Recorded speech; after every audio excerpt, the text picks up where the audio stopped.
On today's episode of the Wanderings of Wool Gathering podcast, Metalhead Monday is back. We go over rhythm sections, A Star is Born, and Showbiz Pizza. Welcome to Wanderings and Wool Gathering, Episode 9. That's right, folks. Your ears did not deceive you. Episode 9. And you know what that means. This one is destined to go in the annals of greatness that comes with the number 9. Gordie Howe, Mr. Hockey, wore number 9. Gretzky loved it so much, he wore 2 of them. There were 9 members in the Fellowship of the Ring. There are 9 planets. Yes, 9 because Pluto is a planet. Fight me. There are 9 major gods and goddesses in Egyptian mythology, and I'm pretty sure I could eat 9 sliders if I went to White Castle. So, without further ado, I bring you what I believe to be a worthy addition to the majesty of the number 9. So join us for Episode 9 as we wander and gather wool. I'm Foggy, and with me as always are T-Bags. Hey guys, how's it going? And JPP. Hey, what's happening? I will not hang out with you if you eat those 9 sliders. I'm pretty sure I could eat them though if I wanted to. Yeah, well, you know, you can stay in that room, all right? It's a good thing we're not recording in the same room together. That's right. And we are excited because we're bringing back our guest from last week, Metalhead Monday. Welcome back. Thank you. Hello again, everybody. Hey. Everybody have a good weekend? Yeah. Super busy. Yeah, it was good. Exactly. But it's I'm looking forward to the podcast, to say the least. And did anyone actually have any fun this weekend? And don't hold back, Yeah, everyone. I did actually. It was my wife's birthday, so. Oh, happy birthday to her. Yeah, I'll tell her. All right, fellas. Let's kick off the show with the weekly challenge. And last week, our guest, Metalhead, came up with the challenge. So, Jeremy, do you want to go ahead and remind us about that challenge? Sure. It was basically pretty straightforward. I'm a huge fan of keeping the low end together, keeping the song moving along. Live music, I love bass and drums together. So I was really interested to know what everybody's favorite rhythm section was. Awesome. JPP, you want to kick us off? Yeah, I can do that. I haven't talked to Monday at all on this, so I'm curious if we may encounter some overlap. And this choice was kind of narrowed between 2. I take that back, 3, but I'm going to go with my top pick, and then I will give 2 honorable mentions, but because I'm a disciple of T-Bag's rules when it comes to the challenges. My rhythm section choice was basically Jerry Gaskill and Doug Pinnick from King's X. I had the pleasure of seeing those guys live back in 2002 or 2003 at a little venue that's no longer open called The Patio down in Indianapolis. And for those who may have ever been there, it's a tiny place, probably lucky to pack 100 people in the building. And King's X brought an arena-sized rig to this place. Knocked my socks off. Yeah. Oh, yeah. Doug had 2 or 3 bass cabinets filled with 215s, 215-inch speakers in each cabinet. So it was just woof. Completely solid. And if you've ever heard King's X, they were a 3-piece, much like Rush. They definitely maximized the sound with the limited personnel, and those 2 just really kept it in the pocket all night long. So, plus 2, their years of history of playing definitely lends to just the experience they've had together. So it's just really tight. So yeah, man, that's my top pick. My honorable mentions is certainly Frank Bello and Charlie Benante of Anthrax, just because they're actually related. They're like an uncle-nephew duo, and so they've had years of history together, and that certainly helps lend to their cause, and always fun to watch. Frank is all over the place when he's playing, and he doesn't use a pick, so it's just all fingers and just rock solid with Charlie. The last pick, I went a little underground, but it was Brad Divins and Shannon Larkin from Wrathchild America, or Souls at Zero, depending what era of the band that you happen to catch them. And the reason I picked them, just as far as like a consideration, was if you heard any of Wrathchild America stuff, they definitely played with a lot of different styles. They put some funk, metal, a little bit of classical, and some jazz in the tunes, and they just transitions bang, bang, bang, and never faltered. Never had the pleasure of seeing them live, but just in the recordings and just what little YouTube videos I've been able to see, I was always impressed. So I'll stop talking now. That's my answer. That's great. Nicely done. T-Bags, you want to weigh in? Yeah, sure. I don't know that anybody can really top Billy Bob and Duke from the Rock-afire Explosion. I don't know if you guys are familiar with Showbiz Pizza. Oh, yes. Oh, I've been there. Yes, I mean, no. This was an easy one for me. Like as soon as Jeremy said it last week, I was like, I know who this is for me, and that would be Justin Chancellor and Danny Carey from Tool. Nice. Mm-hmm. Because I think that, well, obviously, if you just listen to their music, you can understand how good they are. But also, 2 points to that are, one, it's super complex when you dig into it. Paul, you can probably speak more to the complexity of what they're pulling off, as far as like time signatures and stuff like that. But then to see them live, it's one thing to be able to do it and do it in the studio and get a good take, and it's another thing to just flawlessly do it live. And seeing them, and I don't know that there was ever a bad note throughout the whole band, and that band seems to operate like 4 super talented musicians almost doing their own thing, but coming together to make a song. And so this might be my shortest answer ever. Tool. What? There you go. You're done? I know. Yes. No honorable mention? The Rock-afire Explosion was my honorable mention. Yeah, so, I mean, Duke LaRue, who has a name like that? Actually, T-Bags and I had a little bit of a personality swap over the weekend, and so... That's right. It's a little Freaky Friday type action. You mentioned the Showbiz Pizza Band. What about Emmett Otter's Jug Band? I mean, or the oh my gosh, the River best Bottom Nightmare Christmas Band. movie ever. Well, I couldn't mention them because they're too good, so I didn't want to be unfair. Good enough. Yeah. I've been putting it out there for years. I want to start a band, and I want to play the jug. So if anybody is willing to join me in my endeavor, you got yourself a jug band right here. I have a recommendation. Okay. Plenty of chapstick. I was a big fan of the Darlings from Andy Griffith. I've got That my actually is Star my Wars rhythm water. section. I've got my Star Wars water cup. There we go. I am trying to close this portal I've opened. Go on. All right, Stevie. All right. Well, Any guesses what he's picked? well, maybe you'll be surprised. I don't know. Okay. So, yeah, it felt like I was being spoon-fed last week by Jeremy, and people on the show are Bit of a layup. shouldn't be preparing to go to work tomorrow with the amount of booze they're going to be drinking. But no, I'm just kidding. So I started thinking about people I liked and really good bassists and drummers, and I came up with this.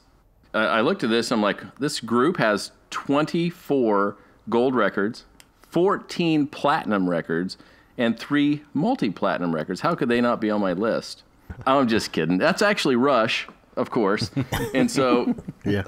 I was gonna go a different route, and I thought it'd be fun to pick Slipknot because they've got a drummer and 2 guys who stand on the edge of the stage and play a keg, and they had a great bassist, Paul Gray, who passed away a couple of years. So I actually considered talking about that. But if you're going to be completely serious in all this, it's really hard to pass up Rush. Even people who don't like Rush have to respect the ability of Geddy Lee on bass and even on keyboards, because he did so much together. And of course, Neil Peart was, I think, to all of us, probably the drummer of our generation, the Buddy Rich of previous generations. It's really hard to argue against that. And these guys were just such technicians of music. You think about jam bands and people just get out there and do it. That's not them. I mean, they were so technical and crisp, and they intended everything that they made to be challenging. So when they played live, everything was challenging all the time. And the other cool thing I found that I like about Rush is, they started off and they were just this crazy progressive heavy metal band, and then they went to this phase where they were just telling these epic stories through songs like 2112, Cygnus X1 Parts 1 and 2, or Books 1 and 2, and then a song about a poem, Xanadu. And then they move over and they start hitting this synth movement, and you get things like Subdivisions. And of course, I don't want to gloss over Tom Sawyer, but that's sort of what everybody knows about Rush, and that's not nearly one of my favorite songs, although it is a great example of the two of them working together. But what I was actually talking to T-Bags before the show started, and if you go through their albums and you look at some of their instrumentals, you really see where these two shine. There's some songs, even off newer stuff. You usually think of Rush as great in the 70s and early 80s, but even as recent as Snakes and Arrows, they've got a song called Malignant Narcissism, and man, it's got the coolest bass grooves and drums that accompany that. And Counterparts in the 90s leaves that thing alone. It's so good. Those two working together are just amazing. And they even touch on reggae. There's a song on Signals back in the 80s called Digital Man, and it's got this cool reggae flair, but the bass line is just insane. So the two of them working together is amazing. And then my final thing I would say is when they hit the synth movement, and they really got heavy into that with songs like Subdivisions, Geddy, the bassist, takes over and plays a lot of the synth. So the interesting thing is Alex Lifeson, who's their lead guitarist, steps in and becomes part of the rhythm section with Neil. So the three of them producing so much music and the way that they work together, for me, I just, I wanted to do something different so people in the show wouldn't be like, oh, yeah, he's going to choose Rush. Well, sorry, I had to choose Rush because they're Rush. So that's my answer. They are worthy. Well, what's cool is the fact that, it's not just a one-word answer, Rush, okay, bye. I mean, you expand upon your justification for that. And so that's the beautiful part of it. And much like I know Tony's, love for the band Tool, certainly, kind of gives the same reasoning too. I mean, he can go in and give those expanded answers as to why he selects that, and that's the awesome part. I mean, we have favorite bands for a reason, and there's something that we gravitate to. So I'm not going to hate on you for that at all. Yeah, me neither. I think there's a cool. I wouldn't say there's a real connection between Rush and Tool because they're so very different, but there's just such a precision in the way that they play their instruments that I think there is kind of a connection between the two, which I think is really cool.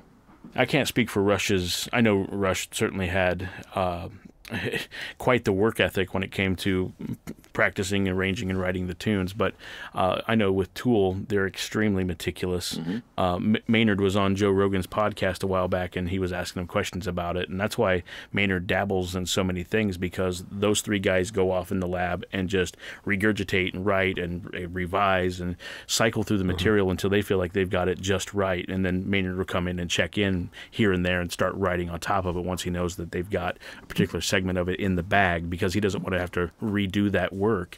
So, in a way, Tool is kind of a three-piece in that regard, and he just kind of comes in and embellishes it later. True. Good points. I will say, you talk about with Tool the length of time it takes for them to make a record. They made 2112 in like 2 weeks or something insane. Wow. Which is, at the time was one of their biggest things. And they actually went on tour and played it in its entirety, which was awesome.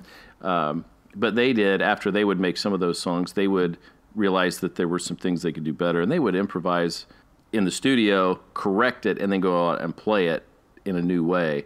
I think the only song really that they didn't do that much with was Tom Sawyer. And I think Neil said at one time they made one small change, but other than that, it was perfect. It was challenging.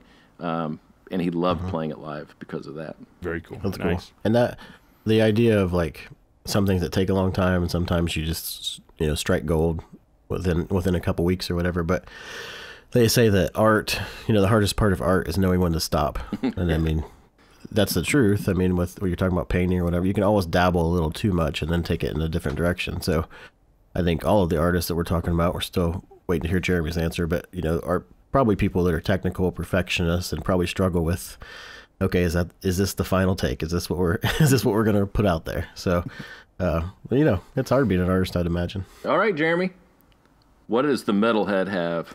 Well, let me say, all of your answers were fantastic. I love Tool.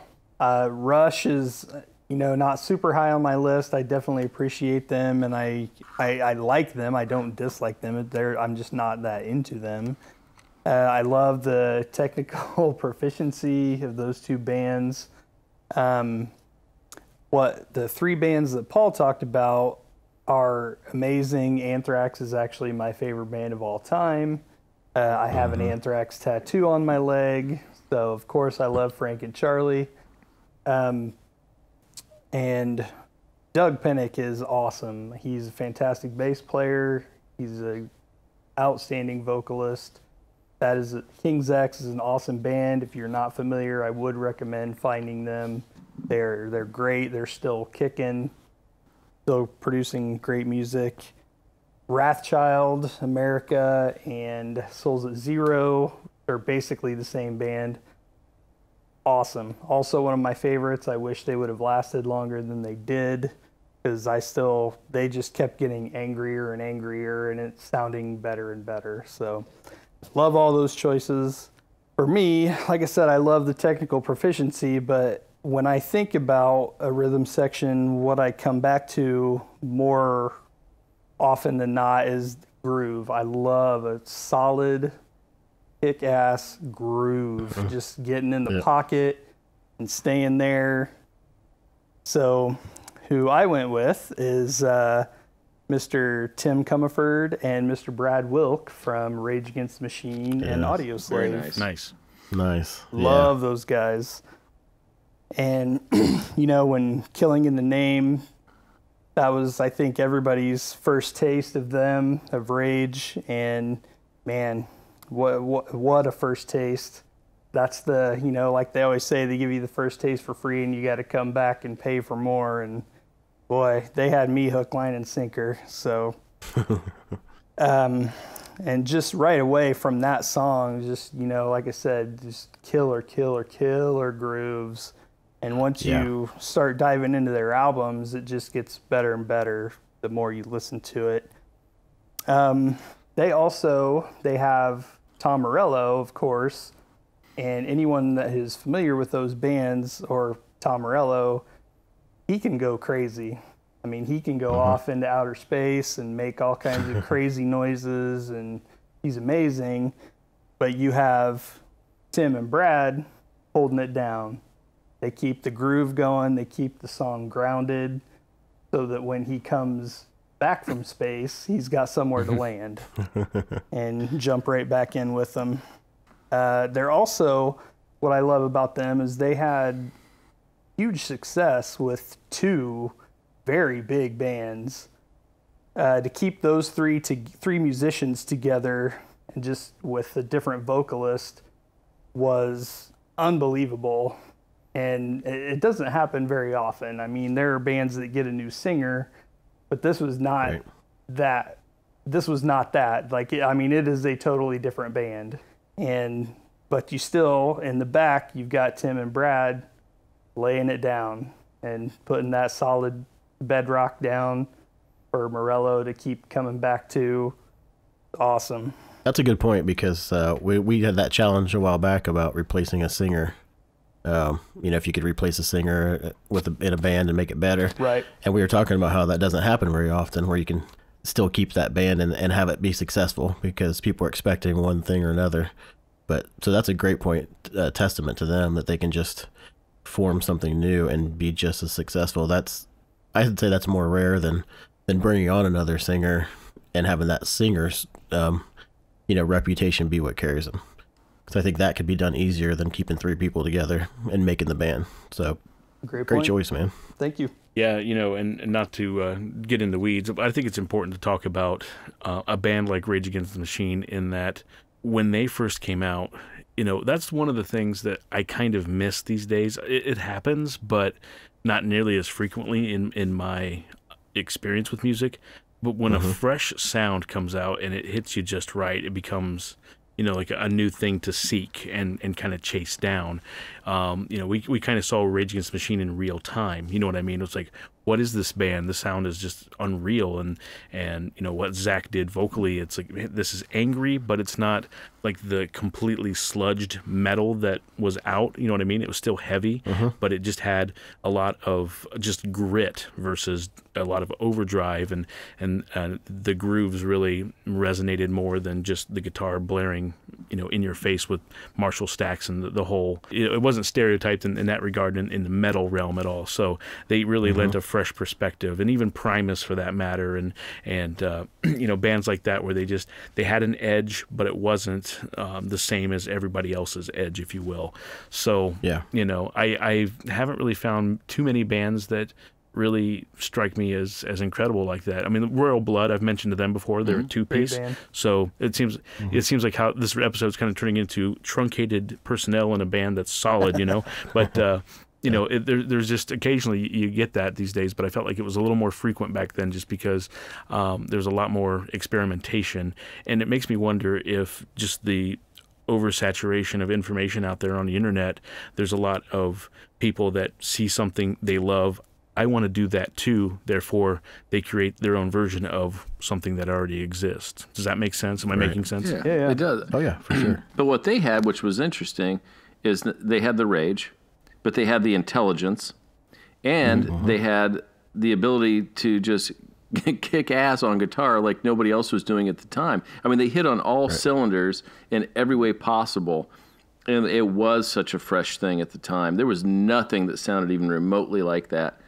It really did hit it. And you're right. I don't think I can think of anything recently that has even come close to achieving that. Yeah, they really changed the game. Yeah. I mean, there were a few things here and there that kind of hit on the rock and rap. You had Walk This Way, of course, Run DMC and Aerosmith. And then, Anthrax with Bring the Noise. Awesome. And Chuck D was very involved, and Chuck and Flava Flav, but that was Chuck, definitely the intelligence behind that. Yeah, right. That was definitely awesome to see that, and then but then you have Rage come in, and it is definitely a mixing of the heavy with the hip hop, but man, it was just on its own level. It was, what the music was so good, and what Zach brought was, God, they were just like a force of nature. What's interesting too is like everybody, you say grunge and you think Seattle, right? There's these cities that are associated with certain genres of music, but because they came out of LA, everything comes out of California, it seems like. So there's nothing notable to say, oh, that came out of LA. But I read Maynard's autobiography last year, and it's interesting how close they all were. And, Maynard was on the first Rage album. But just to see that they were all playing, and actually they were all in clubs and like checking each other out. They were friends, but it was like they kind of were seeing who's going to really blow up first. I mean, Tool would go and watch Rage would go and watch Tool, and everybody would jam together in an apartment, and it was back in those days. So they kind of were forming these major bands that were going to come and change the game too. It just we don't say, well, they came out of this city, but they certainly were two bands that did that. And then I would argue to say too that the Rock-afire Explosion changed the animatronic game pretty heavily too. Amen, brother. Yeah, and who would have Chuck E. Cheese today if we didn't have that? Evolution from them to the Chuck E. Cheese band. So that's that's right. In our lifetime, can you believe it? History and innovation as we know it. What will happen 20 years from now in the entertainment pizza game? Randy Rat, ladies and gentlemen. Yeah. Oh, snap. All right. Any last words on the challenge this week? That was a good one. That was a great challenge. That was a good challenge. That was fun. Thank you, Metalhead. Nice choice. Glad you guys had fun with it. Okay, that brings us to the point in the show where we do our weekly review, and this week it is A Star Is Born. And our special guest, Metalhead Monday, just went to see that today. Yep. What'd you think, Metalhead? You know, it was great. It really was. My wife Lacey and I, earlier this year, we saw the Barbra Streisand, Chris Christopherson version on Netflix. Woof, it was rough. I mean, it starts, at the very beginning, you got Christopherson. I love him. He's an amazing actor. He's a hell of a songwriter, but much like Bob Dylan, dude can write a song. He can't sing one to save his life. So that was a horrible experience sitting through that. Don't mix words. Tell us how you really feel. So this one was very refreshing, as from the beginning, you have Bradley Cooper, who, surprise, can really sing. I mean, he's good. So it kind of starts with him, it's the same story. There's a guy, he's a singer, songwriter, and he's very popular. He's a bit of a drunk, stumbles into this bar, sees the girl sing, falls for her, brings her in, finds out she's a songwriter. They start writing and performing together. She goes off and becomes a huge star. He's still a drunk. It's just kind of a slice of life drama with music. And this movie, I mean, it was really well done. It was very well done, well written, well directed. The music was fantastic. It was really great. This one was actually a pleasure to sit through.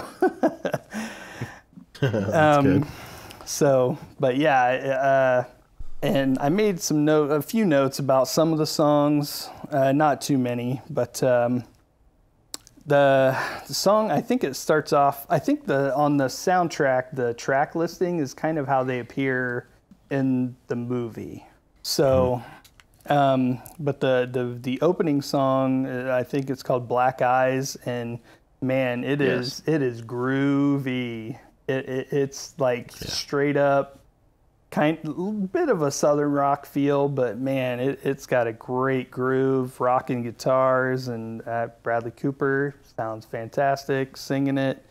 That's a great song. I got to tell you, Jeremy, I listened to the soundtrack. I haven't seen the movie, and you're correct. When I heard that song, everybody said, "Oh, he can really sing," and then that song came on. I'm like, holy shit, this guy can really sing. Yeah, and it great. Sounded like a legit song that you would hear. Totally agree. Yeah, I really loved it. That was great. Yeah. My favorite song from the movie actually is just him and a guitar, and it's Maybe It's Time. And the lyrics are great. They're very poignant.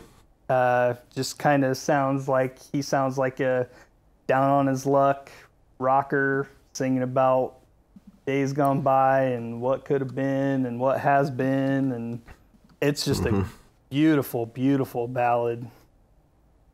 Very heartfelt. I know we're kind of jumping in on top of this, but I'm a lyrics guy too, and that struck me. I was really intrigued by the groove of the first song, but that song that you were talking about, like the lyrics got me on that one. I really liked that one. What's interesting on that particular song too, I haven't had a chance to listen to the soundtrack. We haven't had a chance to go to the movie, so I'm sorry I didn't do my homework. But that particular song, I was looking at the track listing earlier today, and it looks like Jason Isbell wrote that tune. He's awesome. Yeah, from Drive-By Truckers, and yeah, so essentially, it looks like there might be some new material sprinkled into the movie as well, from aside from the classic film, right? Yes, and yeah. By the way, I don't know how much they were involved in the writing because I didn't really research it, but they are Bradley Cooper's band in the movie is Lucas Nelson and the Power of the Real.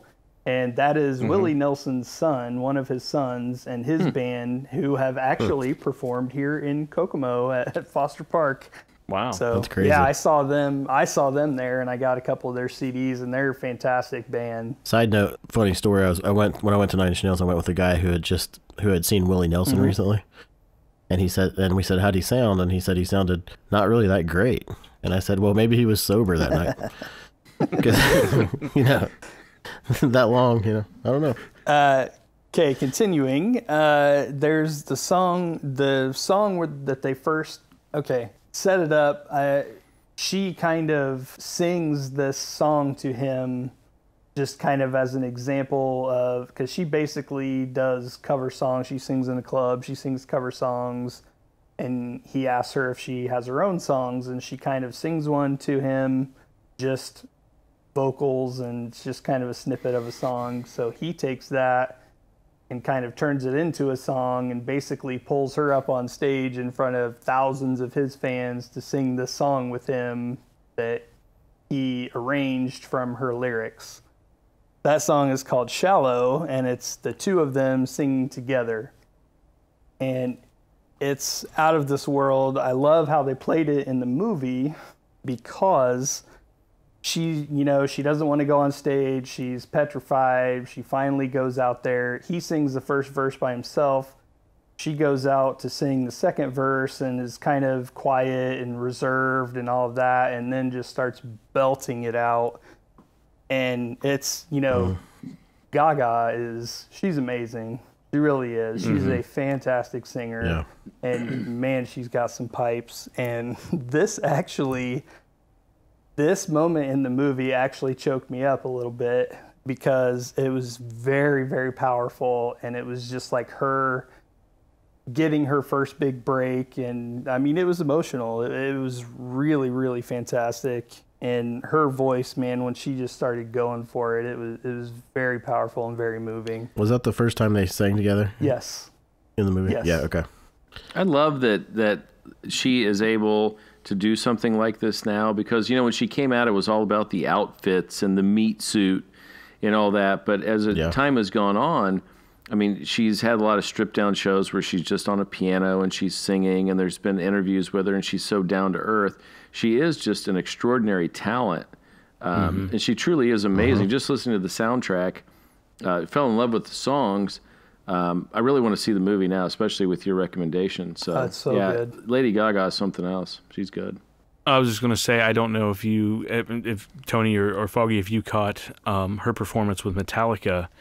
Yes. That was really intense, actually. I know that they were mad at the tech. Apparently, James's mic wasn't working on the live performance, but somebody filmed the rehearsal so you could still hear how it was supposed to go down 100%. And that was, the point is she can, pretty much work with anything. Yeah. I mean, she's worked with Tony Bennett. Yes. From Tony Bennett to Metallica. That's a cool extreme, and to be able to deliver, and exceed expectations. She's got drive, she's got push, and that's exactly what an artist strives for when they're all in. So much respect in the grand scheme of things.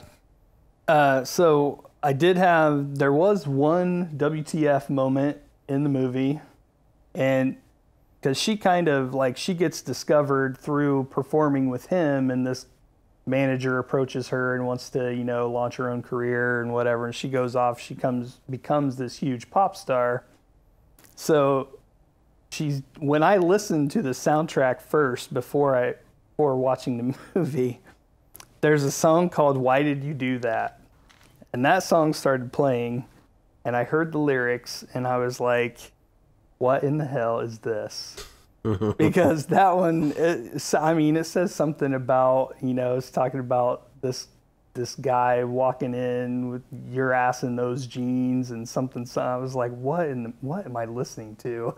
But it was funny. It was awesome. I was glad I heard that before I saw the movie, because I really did not like that song at all. I thought it was ridiculous and just silly, but that's how it plays in the movie. She's making a video for this song, and he's there watching her. And then later they have this moment. He's like, what are you doing? What is this? This is dumb. This is blah, blah, blah. And who are you? And so that's kind of how they played it. So it was pretty great. But what was the song called again? It's called Why Did You Do That? I think it's a song my wife sings to me. Oh, I'll tell you. My last Well thing, done, Rodney. My last thing I want to touch on for the movie is there was a couple of surprises for me going into this movie. I knew Dave Chappelle was in this movie. It's not a huge part, but it's kind of an integral part, and he was fantastic. He's such a good actor, and you know he plays up the comedy. Of course, he's a comedian, and he's amazing at that. But this was really just a dramatic role for him, and he was great. So Chappelle was awesome. But the biggest surprise for me in this movie, I did not even know he was in it, Andrew Dice Clay. Oh, Wow. He plays Gaga's dad. And nice. he is awesome. He is so good. So good. He's just like, you know, she's Italian, and I think he's actually Jewish, but he plays Italian very well. So he's her dad, and, you know, she still lives with him, and he's like, you know, he's plays the proud father very well, and it's, you know, there's a few very touching moments between the two of them, and man, I mean, Dice killed it. He was fantastic. Did they have any flashbacks of him reading nursery rhymes to her? Unfortunately, no. I was Best hoping part of for the maybe movie. an after credit scene or something, but no. Hickory Dock. Fantastic. Great review, Mundy. Nice job. Definitely Yeah. go see it if you get a chance, or whenever it comes on to whatever platforms you watch. I'd like to see it in a theater with the big sound and Yeah, everything. yeah, I it's mean, I think great. it would be. I'm waiting for Laserdisc. There you go. I heard it's coming out on beta. This is revolutionary, folks. Nice. Hey, we in our reviews we've been trying to say, you know, not only did you like it or not, but would you listen to it again? And now that you've seen the show, would you listen to it again? I would, yeah. I don't know if this is something I would listen to like on a regular basis, like our soundtrack picks that we had last week, but I would definitely revisit this, and I would definitely watch the movie again. Cool. Nice. Kudos. And I got a question for you, Mundy. I understand that Lady Gaga had a stipulation with everyone that there would be no lip syncing in the takes, so it was actual performance. Did that come across as such in the film? You know, not so much. There was a couple of moments where it really looked like they were lip syncing, so I'm not sure, to be honest with you. I don't know. It struck me as like not any different than any other movie with performances in it. Okay. And it could be too, Tony has experience with editing film. Sometimes dialogue syncs up well with, a particular take, but visually the take didn't stick. So it makes you wonder if maybe there's some subtle variation because they performed on one take and it sounded better than it looked or something like that. So I'll be curious to watch for that when I get a chance to see it. Yeah, and sometimes you can get to where the scene, the audio is actually clean on set and everything they're using is live, but the scene itself, it seems too clean. Like if you're in a crowd or something, your brain can't really process that that's not lip syncing because movies would put in the sounds and all that stuff. So they may be using clean original audio, but then mixing it all in together, and it might trick your brain a little bit. And if I fell asleep, I'm sorry. Mundy, did you give a number rating on it? I did not. I would give the movie, I would give probably 4 and 4.25. And some change? Cool. I can dig that. I listened to the soundtrack. I'm going to give it a 9 because this is episode 9 and it's special. There you go. That's right. And 9 is how you start 9-inch nails. Hey. I cannot believe I missed that. That was an opportunity to make people drink. Right off the bat, they would have liked our show more had they been kind of loosened up. We're going to start over. Welcome to Wandering. No, I'm just kidding. All right. Well done, Mundy. Before we move on, since it kind of like impromptu came up last week that we have a new segment, I thought on the fly I would see if we could get Nicholas Manson back in the studio for a second. You rang. And could you just give us a little bit of Nicolas Cage doing Sweet Dreams by Marilyn Manson? Sweet dreams are made of these. Who am I to disagree? Put the CD back in the jewel case. I love it. Okay. Don't forget, at some point you got to scream. He's whispering or screaming at all times. Yes. I have a child sleeping in an adjacent room, so I have to Wait for the daytime show. Yeah. We were up late. That's why we're goofy, because it's past, it's Sunday night when we record this, and, we've already gone through, sorry about that weird laugh, but we're all going through, we're all going through the slap happy nature of getting ready for our Mondays, and so this is kind of that release before the Monday grind. Cool. I think every time we hear that weird laugh by JPP, that's a drink too. We had that at the drink again. Sample that laugh, Paul. I'm going to sample it and put it randomly in the show. You guys going to start doing it like a soundboard with sound drops? I think We so. need to. We need to. Mondy's breathing, his laugh. I mean, we got this thing set. Do you think at some point you can get my wife recorded making fun of me for Tom Sawyer? There you go. I can do that. Okay, I'm going to have her Nice. call you and record Yes. that for you. All right. Anyway, let's get moving on with the new challenge. And this week's challenge is brought to you by Teabags. My bags are burning. Okay. Ow. So, I was thinking about how we used to find music, back in the day. We're all of that era of reading an article. We've talked about it before. Reading an article or knowing somebody in the store or just getting suckered in by the album artwork or whatever. So my challenge this week is, by whatever method you want to find something, if you want to read a review, or if you want to have somebody suggest it, or if you want to just look through album thumbnails or whatever you want to do, you have to pick something first, and that is your choice to review. It has to be something you have not listened to. It's almost like just going to Discount Den or Karma or something like that for the first time and picking something up. So I want you to review a song you've never heard, but based on picking it by whatever method you go and get music today. Does that make sense? That is so confusing.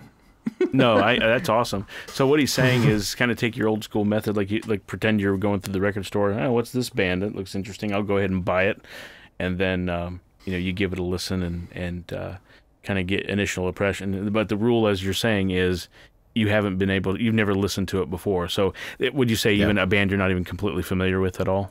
Yeah, I kind of want you to just try to find a new song using some sort of method, whether that be you like the art or somebody on a blog mentions it or however you find it. But it can't be something you've heard, and whatever you pick is your pick. You don't get multiple picks. So it's the equivalent of buying a CD you've never heard and popping it in and then telling your friends whether they should get it or not. Cool. I actually had a buddy at work suggest a band. He's kind of he's into metal too a little bit, and he actually suggested a band I had never heard of. So, yeah, that'd be cool. Awesome. So what you're saying is, I think I misunderstood in the beginning. We don't have to use old methods. We just simply can't use, like, I can't use you, for example, or I can't use Paul or Jeremy. I have to find some new way or some way to find something I've never heard before and review it. Yes. Or you could just browse through like Apple Music or Spotify Right. or whatever, find Okay. a cover you like or read an article, whatever. But yes, it doesn't have to be old school method all the way through. And yeah, I don't think we should use each other because we all kind of know each other's tastes. So Yeah, perfect. At first, I thought you were going to make me go to Karma and look through the import section. So Oh man, those are Yeah, expensive. that's it. I know, damn. Awesome. That's a great challenge. I love it. Thank you. Cool. Fantastic. All right, so roundtable. What are we listening to this week? Monday. I have been super busy this week, and I have not had a chance to listen to much else than what I was talking about. But when I have said before, when I'm at work, I mostly listen to podcasts, and I had a new one that was actually a finite miniseries that wrapped up this past week. It's 8 episodes. So it's not like super dense to get into, but it's called Halloween Unmasked, and it's kind of all about the movie Halloween. And I mean, it tackles every episode tackles it from a different direction. They talk to the usual suspects, John Carpenter, Jamie Lee Curtis. They talk to Danny McBride and David Gordon Green, who did the new one. They have an episode where she has a Halloween expert on, like a Halloween 3, the movie expert on to defend Halloween 3. And I mean, it goes all over the place. There's nothing more you could possibly want to know about Halloween and all of the sequels and everything after you listen to this podcast. It was pretty great. Awesome. Nice. That sounds really good. JPP?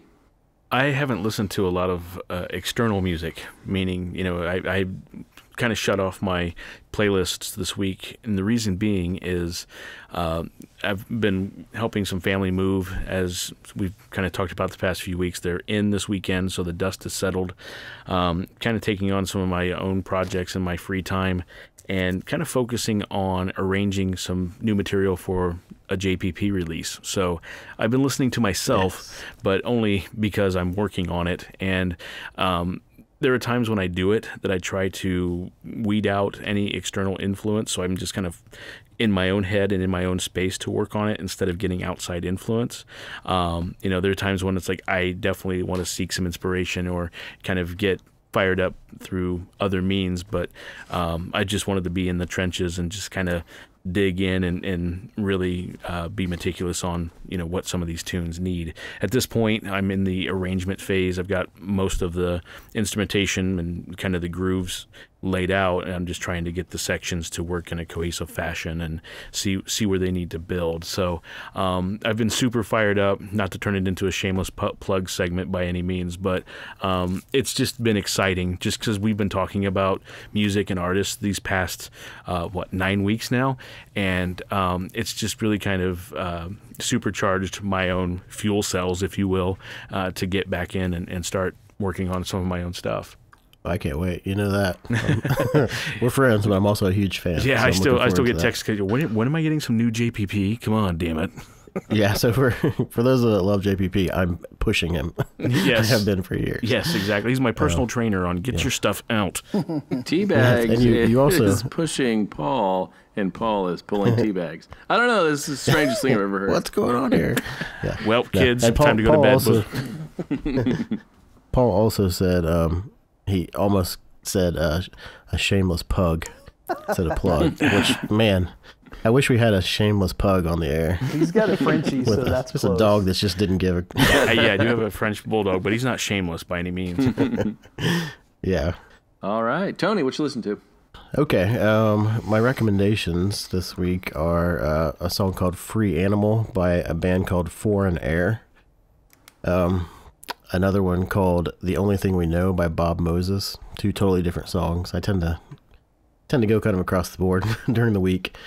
But then a couple of things. The mid-90s soundtrack came out. The part that Trent and Atticus did, it was 4 songs and surprisingly like piano heavy and really beautiful. So I would say check that out. Then Paul sent me a meme on Instagram, and it was talking about 9 Inch Nails performing and All That Could Have Been. And I thought he was joking, and he's like, no, they did that in Chicago, because they've never played it before, and that's like 17 years ago when they recorded it. Mm-hmm. So I went and watched it, and luckily the first recording I found was a beautiful recording of it, and that song, that album, that era, everything has a really, really like particular special meaning to me. And so I listened to it. It was great.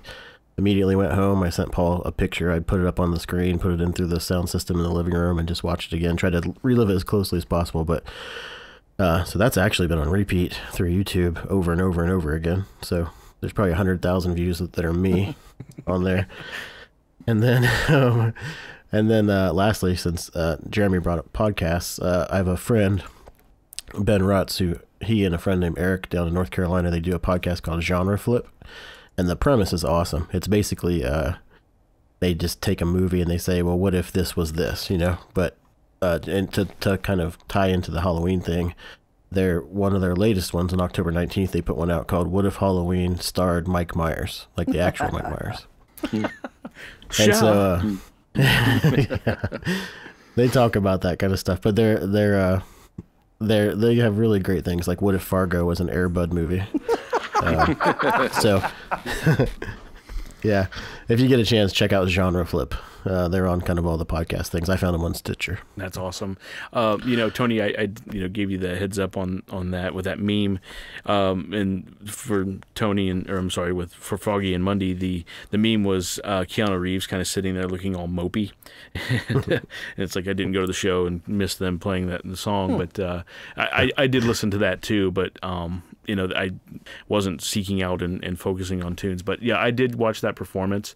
The video that you saw, did you see like Hurt tied into it at the end as well, or was it just that song? I did see that one too. There was one that was longer with him introducing the band too. Mm-hmm. I've watched a couple different versions of it, so I can't remember exactly which one was first. But then there's one that's filmed pretty low, like right in between people, and they're pretty close to the stage. Yeah.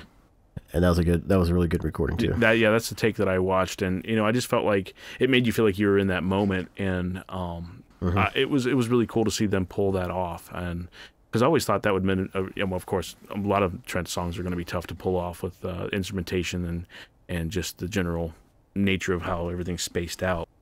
That song in particular is one that has a lot of depth and dimension, so I was really floored that they pulled it off the way they did. Yeah, and I think I won't go too much deeper into this, but like Steve was even saying with Rush and things like that, you put something out there and then later on you tweak it, or live sounds a little bit different. Mm-hmm. And how they did the ending with like You Meant Everything to Me, that whole ending part was different than the album version, and it was actually, I think I kind of like the live version better now. So cool, good stuff. Yeah. Awesome. Stevie, what are you listening to? Oh man, I've been listening to a library of stuff. No, not really. Of course, after Mundy issued the challenge, I did dig into a little Rush.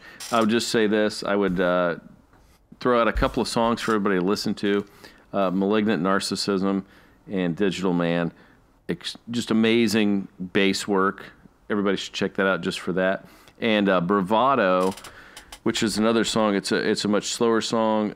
Has amazing lyrics, which Neil, the drummer, writes all the lyrics for all their songs.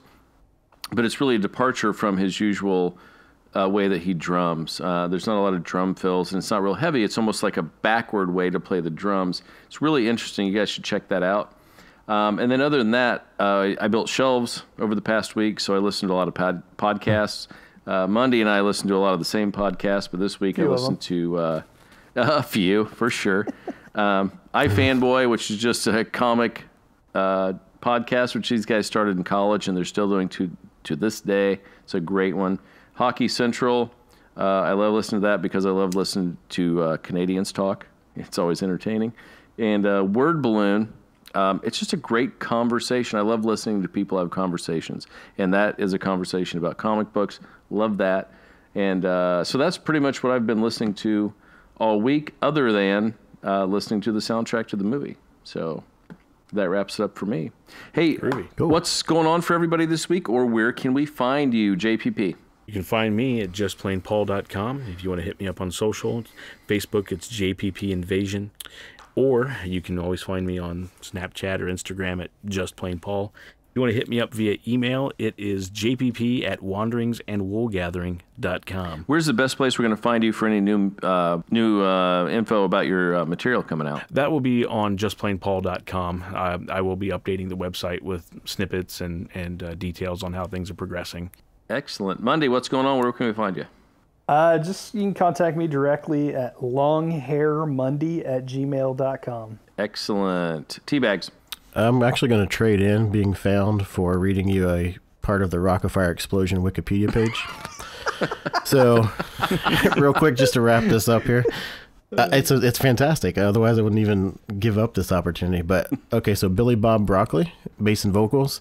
A brown bear from the South who wore yellow and red overalls, played a wooden banjo, was the mascot for Showbiz Pizza throughout its existence. His image was most of his chain's merchandise. Sweet and naive, Billy Bob usually was a mediator to the band's minor onstage squabbles. And then Duke LaRue, who was drums and vocals, was a mongrel who aspired space travel and wore a space-themed suit. Slightly dim-witted, Duke would often lose focus during the shows, misses cues. The character is unique in that when set up properly, he has the ability to actually play a 4-piece drum kit in time with the music. You're welcome. Stevie, where can we find you?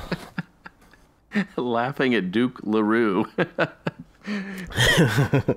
Well, you can find me at Foggy's Pal on Twitter, Instagram. Find me over at breakthefourth.com, editing, writing pieces on entertainment. And I really have nothing new coming out or anything like that, just these awesome podcasts. And I really hope that we have reached the pantheon of the number 9. Because next week, I promise you, it's going to be a perfect 10. All right, I think that wraps it up, and we will see you next week with episode 10. See ya. Fellow wool gatherers, thanks for listening. We really appreciate it. Now it's time to get social. Add us on Instagram at Wanderings and Wool Gathering. If you're on Facebook, you can find our page also at Wanderings and Wool Gathering. If you're on iTunes, please feel free to drop us a review. We'd love to know how we're doing. And if you follow us on social, please comment and add to the community. We would love to know your thoughts on the challenges and the music we share. There's lots of music out there, and we'd love to talk about it. Thanks again for listening, and we'll catch you next week.